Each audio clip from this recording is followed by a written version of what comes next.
La météo capricieuse dans les Alpes et en Savoie, c'est l'occasion de réaliser un plateau avec Denis Roy, responsable du centre des montagnes des Alpes du Nord. Bonjour Denis. Alors on peut le dire, canicule, orage, froidure aussi. On a vu tous les extrêmes durant ce mois d'août et même début juillet. Alors effectivement, un été météorologiquement agité, une période très orageuse en juillet, un coup de froid début août, une canicule tardive et pour finir, de nouveau, un coup de frais. Et puis au niveau des faits divers, on a vu les éboulements en moyenne dernièrement, ce week-end. Et puis aussi la fonte des neiges, le ruisseau du côté de la Vanoise. Comment vous expliquez tout ça? Est-ce que ça va se reproduire? Est-ce que ça va se multiplier d'après vous? Alors le climat n'est pas le seul responsable de ces événements, hein, qui sont avant tout des événements géologiques, mais il faut reconnaître que cette succession de canicules, ces précipitations qui s'enchaînent rapidement, favorisent ce genre d'épisodes, des éboulements, ces précipitations qui font bouger les sols et qui font fondre les glaciers très rapidement et qui produisent des crues dans les ruisseaux. L'éboulement de la Pran, on pouvait l'anticiper? Alors, l'éboulement de la Prade, non, je ne pense pas. Il faudra demander au BRGM et RTM leur expertise. C'était un éboulement qui était suivi par les services du conseil départemental. Et je pense qu'il était absolument impossible de prévoir le jour et l'heure de l'événement. Alors dans les Alpes, des montagnes, on en a, des sommets, on en a. Ça va sans doute se reproduire parce que ces changements climatiques, ça transforme un petit peu le quotidien de la nature. Ces forts contrastes, effectivement, j'imagine, font travailler les sols en alternant sécheresse, pluie, et puis gel et dégel. Alors revenons un peu sur les canicules, parce qu'il y en a eu quelques-unes, hein, celle-ci était un petit peu extrême, mais je crois que sur Challes-les-Eaux, on a vécu des températures de 40,9 degrés en ancien record, c'était en 46 je crois. Alors effectivement, on a battu des records, beaucoup de records sur cet épisode. Vous citez Challes-les-Eaux, mais peut-être le record qui m'a le plus impressionné, moi, c'est celui de Aix.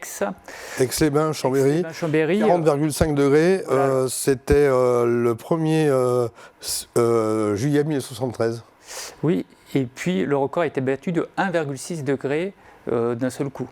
Donc on a pulvérisé ce vieux record, que même la canicule historique de 2003 n'avait pas réussi à battre. Donc finalement, ce n'est pas un phénomène nouveau? Les canicules, non, les canicules ne sont pas un phénomène nouveau, mais en l'occurrence, on montre très facilement que ces phénomènes sont de plus en plus nombreux au cours des dernières décennies. Alors comment on mesure cette canicule? Comment ça se passe du côté de vos services? On surveille les températures, on fait des indicateurs assez complexes pour agréger toutes les températures au niveau du département, et en fonction de seuils qui sont définis par rapport au climat du département, on définit si on est dans une période de canicule ou pas. On a eu droit à la neige ces débuts de semaine à Val Thorens. Oui. On a même le col de l'Isran qui est de nouveau fermé.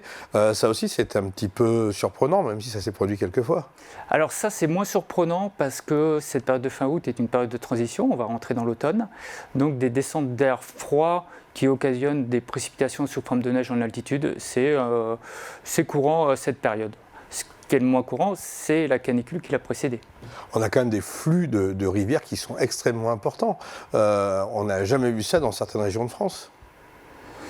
Des flux de rivières, des débits de rivières importants, oui, parce que les températures ont été très élevées en altitude.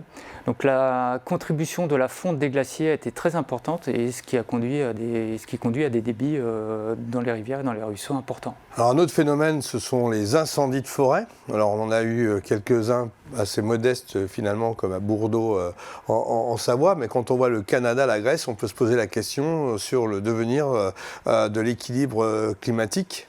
Alors effectivement, je pense que la métropole, par rapport à l'année dernière, a été plus épargnée par le feu de forêt. En revanche, les feux de forêt sont toujours présents dans d'autres régions du globe. Cette année, c'était la Grèce. Le Canada aussi. Le Canada. Et il est clair que ces feux de forêt, l'explication de ces feux de forêt tient aussi dans la répétition des épisodes de sécheresse qui sont de plus en plus intenses, et aussi la répétition d'épisodes de canicule. Et ça va pas avoir des conséquences justement, parce qu'on a perdu des milliers d'hectares de forêt dans le monde sur le climat de demain? Alors déjà, ce sont des sources d'émissions de gaz à effet de serre très importantes, ponctuelles, hein. Mais évidemment, cela contribue à augmenter ce taux de dioxyde de carbone au sein de l'atmosphère, ce qui ne va pas dans le sens de la réduction qui devrait s'imposer. Et en termes de biodiversité, bien entendu, c'est des pertes considérables. Ça fait un moment qu'on tire les signaux d'alarme pour dire qu'il faut faire attention. Est-ce qu'aujourd'hui, on a des échéances qui sont importantes, qu'on peut rappeler et dont il faut faire très attention ? Alors pour les objectifs de réduction de gaz à effet de serre, ils sont fixés de façon nationale.